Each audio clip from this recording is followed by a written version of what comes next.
This Mario newcomer is coming to Smash Bros. Ultimate as the next fighter, and also the Legend of Zelda 35th Anniversary leaks. Block content.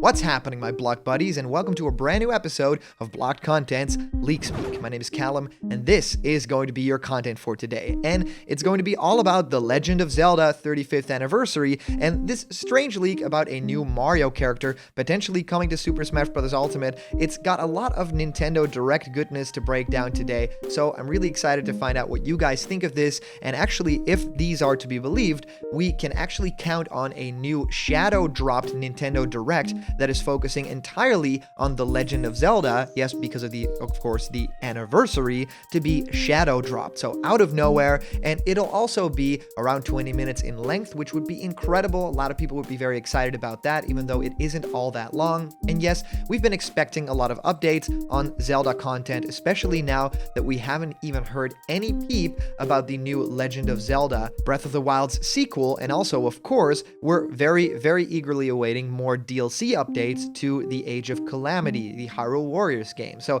I can't wait for more about that. And also, we get to break down some Nintendo Direct information that also talks a little bit about a certain cute Smash Brothers character that is from the Super Mario series. And I mean, I'd be remiss to also talk a little bit about Super Nintendo World. Of course, that is opened for, brief members of the public and the press yesterday. And we've gotten so many cool images and videos.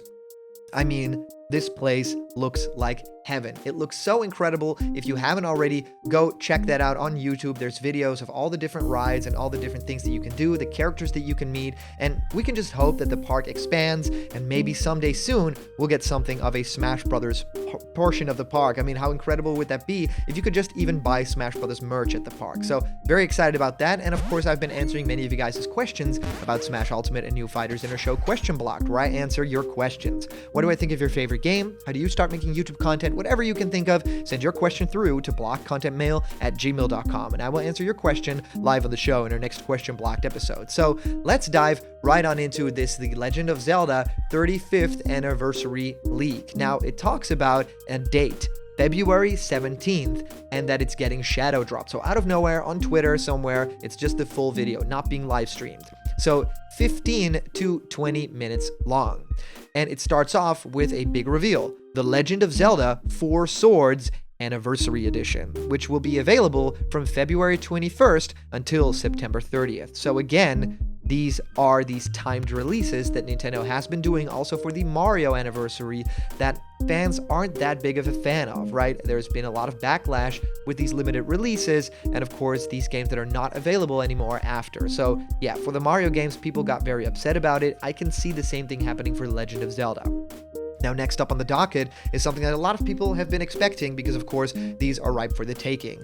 The Legend of Zelda The Wind Waker HD, and of course, The Legend of Zelda Twilight Princess HD are coming to Nintendo Switch this year. With The Wind Waker coming very quickly, it's coming on May 14th, and the Twilight Princess game is coming on June the 18th. So hopefully these won't be timed releases. These will just be in stores, on store shelves.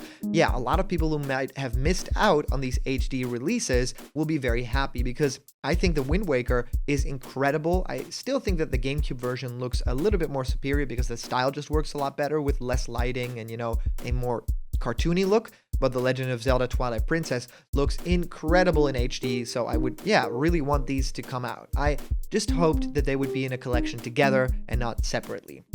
Now, of course, as with Mario, you can also expect some Zelda merchandising with Lego sets, outfits, figurines, and even more to come out in 2021. So yeah, drip out with Zelda, right? Maybe some awesome Triforce merch and maybe even Master Sword stuff. So up next is the Age of Calamity DLC, so brand new information on Hyrule Warriors. This will include new playable characters like Robbie, Pura, Aster, Suga, and Cass. And it will also include 5 new story missions where the heroes are defeated. Also, new side quests and side missions will be included. And this DLC will be out this month, February 25th. Now, of course, people are going to be very excited about this because everyone who has this game is very excited about it and really wants more information on the DLC that's coming, because of course the other Hyrule Warriors games were very, very well supported by Nintendo in terms of DLC, so this was just a question of when, not if. Now, going on to the Legend of Zelda Triforce collection. Now, this is a thing that doesn't make me extremely excited because, well, let's just dive into it. It's coming on April 16th, and the package will include Ocarina of Time and The Legend of Zelda Majora's Mask from Nintendo 64, and Skyward Sword from the Wii, which will be available until September 30th. So again, that September 30th date, these games won't be available forever. And the weird part about this is, to me, why Ocarina of Time and Majora's Mask from Nintendo 64, if at all, right? They don't fit with Skyward Sword. I would potentially even say, let's just do Wind Waker, and after that, do Twilight Princess, and then do Skyward Sword. That makes much more sense. I mean, those 3D Zeldas of like a newer generation. And then why wouldn't you just have Ocarina of Time and Majora's Mask be the 3DS versions, but then upscaled? It doesn't make any sense to me, and it feels like a very quick, easy cash grab. I mean, what do those games really timeline-wise have in common with each other? I am not there for it, right? Then on goes the Legend of Zelda Breath of the Wild 2 first gameplay trailer, which is coming to Switch on September 17th, which would be incredible if we got it this year and that early this year. More information and gameplay coming through the year via 2 Nintendo Treehouse Live presentations, coming one in spring and a second one in summer. And the last announcement, which is huge, is an anime short with a Link with a horse entering a big castle and traveling to another world, which means Oracles of Ages and Seasons are getting a remake that's coming in 2022. Now, also, those final 2 are great reveals. Breath of the Wild 2 is, of course, something that we are all mega excited about, and Oracles of Ages and Seasons, that makes just so much sense to be the next game that it just has to happen, right? Can't wait. Now, I also wanted to talk about this little Captain Toad thing. Yes, you've all guessed it from the thumbnail, so F my bosses, F Nintendo, I'm done with this stuff. It says Monster Hunter is going to be in Pack 4, and it's releasing this month. It's based on a new design from Rise, and it comes with some Monster Hunter Miis, like a feline and the old ones. Also, a Hollow Knight Mii, which looks bizarre. Then, Captain Toad is supposed to release March 31st as Challenger Pack number 5. No idea if it has any cool Mii costumes. No idea who the last character is. So, yes, another disgruntled employee, and this doesn't make any sense to me at all. It's just someone got angry, someone wants to post this, but only knows 2 characters and some Mii costumes. I mean, people want me to talk about stuff like this, but here, there's really nothing to stand on, right? It feels like this is just someone having a bit of fun and talking about a certain character that doesn't even fit in Smash Bros. All that well. If you talk about Captain Toad, that character canonically can't even pull off a jump. And of course, if you're in Smash Brothers, you're gonna have to jump, or maybe you're Sandbag, right? And even in some instances, Sandbag can kind of move around. So I don't think that Captain Toad is all that likely, even though I like the character, and the character is in Super Nintendo World too. I don't think that this will happen at all. But I'm very curious what you guys think of all the news of today. Of course, the Zelda leaks, and then this with Captain Toad. Let me know in the comments down below. If you comment down below, that could actually be featured and read out loud in our next video. And today's comment question is, which Mario newcomer do you want in Smash? And as for a previous comment question winner, our answer actually comes to us from our very own user, the Chris Lundell, saying, if Crash does get in, here's what I'd like. Stage, Time Twister, or Multiform Stage.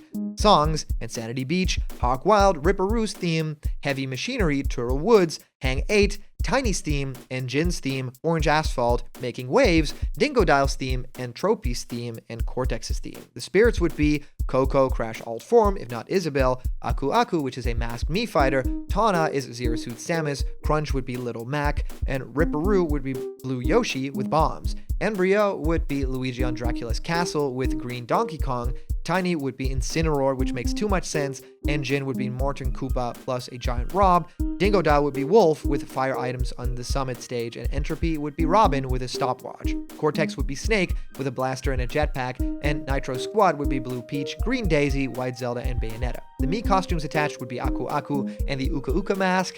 Tana Brawler, Cortex Gunner, and Entropy Sword Fighter. Now, Chris, thank you so much for your incredible comment because this content is just so detailed. It's super cool to find out what you think the spirit should be and me costumes. I mean, I could definitely see that me fight against Dr. Cortex. That would be so fun seeing him like float around in a jetpack. So thank you so much for sending in all your comments, guys. These are always a ton of fun to read through. And of course, a big shout out to our latest Patreon supporters supporting us. And you guys make block content possible. So if you want to have yourself created in block content style, join me for a live discussion, or even have your own ideas become animations, go to patreon.com/blockedcontent. There's a bunch of incredible rewards there, and they're waiting for you. And remember, if you're not yet a member of the Blocked Content family yet, hit subscribe now, smash that like button, and ring the bell for notifications, and all the news and fun you care about will be delivered on the daily to you. Thank you guys so much for watching, and I'll see you around the corner with, as always, more Blocked Content. See ya!